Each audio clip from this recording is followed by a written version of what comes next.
Good evening, everybody. We're back with a new release of the Anime Scripter. I'm happy to announce the latest release and latest update to the software, the release of 0.1.7. This update will contain many improvements in terms of performance and new features, generally speaking, but as well as some few bug fixes. Most of them can be found, a more detailed list can be found in the description or on the GitHub page discussion subpanel. So let's just jump right to it. Let's talk first about the UI changes and then about the new features. You will now see a new variable here, script version, just so you know on which version of the script you are constantly. Another feature that we'll talk about is a motion blur, but let's go into settings real quick. You will see a script path here. It will showcase the version of the script. Maybe I can zoom into After Effects a bit so you can see it better. So yeah, this is the new version of the Anime Scripter, and Anime Scripter. What am I talking about? These are the script paths. There's a new slider for the duplication sensitivity, which we'll get into in a few seconds, and the advanced settings has been well, some variables have been changed here, and I've merged basically the models and everything into one panel, as well as gotten rid of the Dedup Strenght variable. We'll go into deduplication in just a second, but let me just figure out how to. There you go, lovely. Yeah, let's talk about the new features. So motion blur, basically what motion blur does is it takes the interpolation multiplier as well as the interpolation model. It generates new frames using the interpolation methods and then blends those interpolated frames into the main video. Basically, if you get a video that you want to have motion blur on, you put a interpolation multiplier. Generally speaking, the higher the number, the better the result. I'm going to show you just a second what the 16x multiplier looks like. So you take the video, it does the interpolation, it blends in the frames, and you get the video out with a motion blur to it. Let's see, here I did a real quick test. So this is with CC Force motion blur. I'm not exactly sure which are the best, most optimal settings in terms of motion blur, I'm gonna be honest about that, but this is the result with what is it called, with CC Force motion blur. These are the results with my own implementation, so to say. That is down to you to tell me which one looks better in your opinion, but overall the quality from a subjective perspective is much superior.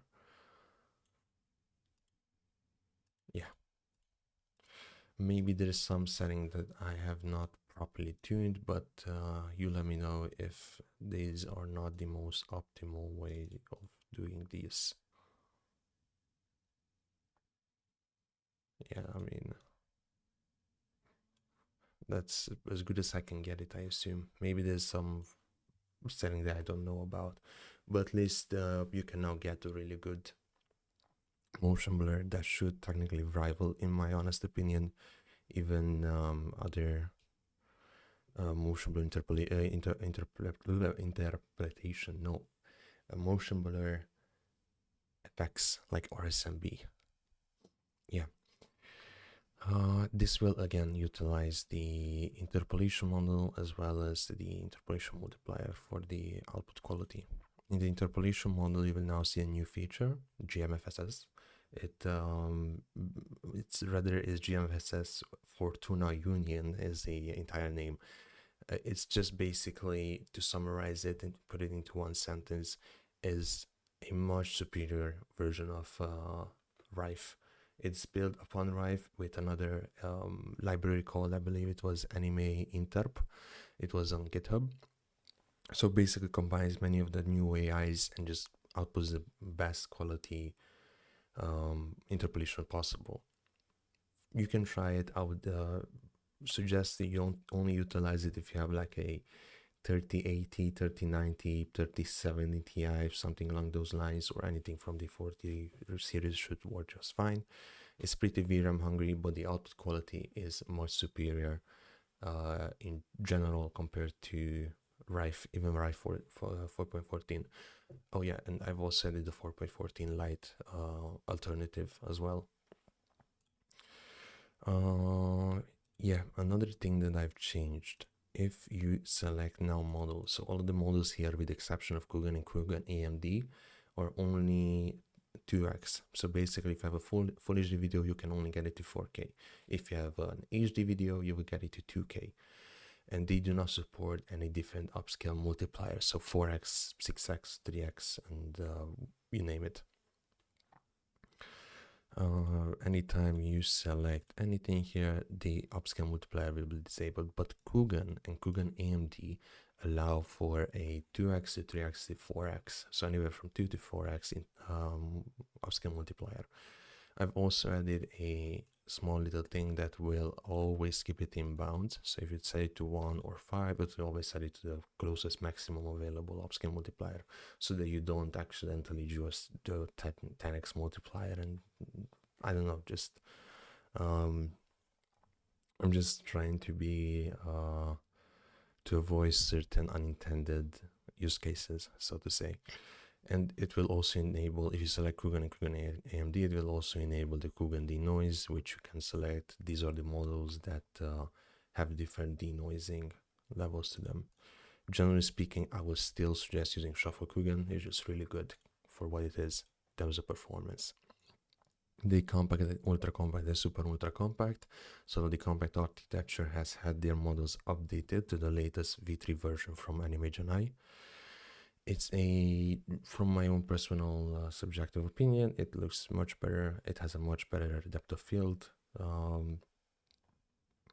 retention, so to say, and it will probably look better compared to the V2 or previous releases.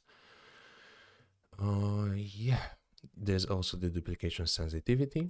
The duplication sensitivity, well, if you remember, there was a Dedup Strenght that had light, medium, and high. That has been completely revamped into duplication sensitivity. Basically, now you can declare what sensitivity you want to use for the duplication. It will do the math internally. Generally speaking, I will sit anywhere from 50 to probably 30. Anywhere between 30 and 50 is my comfortable area in terms of results. But if you feel like there's still duplicate frames, you can just pump it up to whichever number you please. Yeah, that's basically about it. This has been another backend improvement. I've also updated the Python release version from 3.11 to 3.12. So you will see better startup times, better performances, and better overall experience. I do want to mention that the release has had a bit of a bump in the file size, but it should not be too significant compared to older releases. But then that's basically the summary of this release. Just to put it in a couple of words: better performance, more features, better customizability, and rather better fine-tuning, and just better UI overall. If you've run into any issues, feel free to let me know on Discord. The Discord community has helped me quite a lot on debugging and improving the script UIs and whatnot. And I'm really looking forward to see what you have to say about the script. Thank you very much for watching. Have a wonderful evening.